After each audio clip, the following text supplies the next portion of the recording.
Hi Sagittarius, I'm Jennifer Angel. This is my report for you for the week of June the 26th. Alright, let's have a look at what's going on. There's a lot of activity in your solar 8th house, and with Mars in this area, it does suggest that there's a very passionate time. So the 8th house can be in the boardroom or the bedroom, and with Mars in there, then as I said, it can often be passionate, but there is also a connection between Mars and Neptune. Neptune sits in your home area, slow moving planet, been here for a while, going to be here for another long while, but that does suggest that there's something that's going on in an intimate relationship, on a sort of family or home level, or with someone close.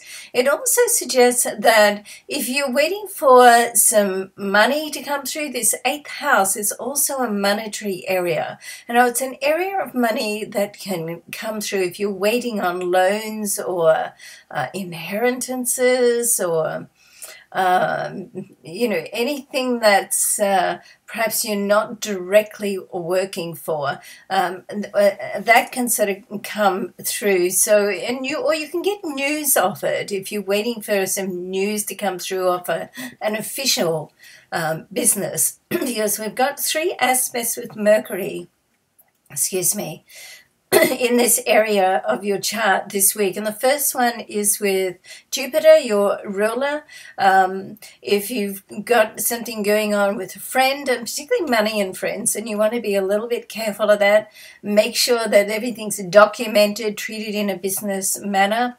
And next we've got Mercury conjunct with Mars, all right? So there's likely to be some, as I said, there's lots of discussions, but deeper discussions happening.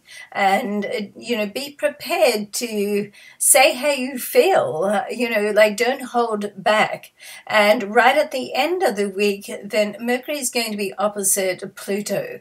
And this is really Pluto's in your monetary area. I mean, I'm sure you know that if you've been watching for a while or following astrology, because another slow moving planet that's going to be there for a while, okay?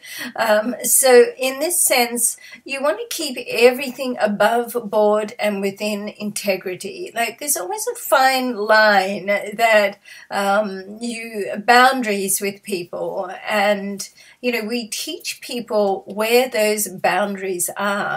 And, if you want to change the boundaries, then, sure, you can do that. But people get into their habits, including ourselves. We all have our sort of habits and our boundaries that we work through. So this sort of suggests to me anything around the money, you want to sort of recognize where that boundary is and where your level of compromise is. In many ways, it's about that as well. And in many ways, it's about you standing up for yourself and feeling that you are being treated well in an emotional and a financial level, okay? And if you're not, then it's also a message for you to look at that a little deeper, to see, where it is. Is there something within you that is blocking it, an old belief and a limiting belief? And it's very much to do with that 2nd house. But, you are like one of the signs of integrity, so you want to remember that, and you want to stand in your own circle of power and integrity with whatever's going on in your life. Now, the card that I've selected for you is John Holland's Psychic Tarot Oracle deck, and it's financial and material change, okay? So look at that. I love that.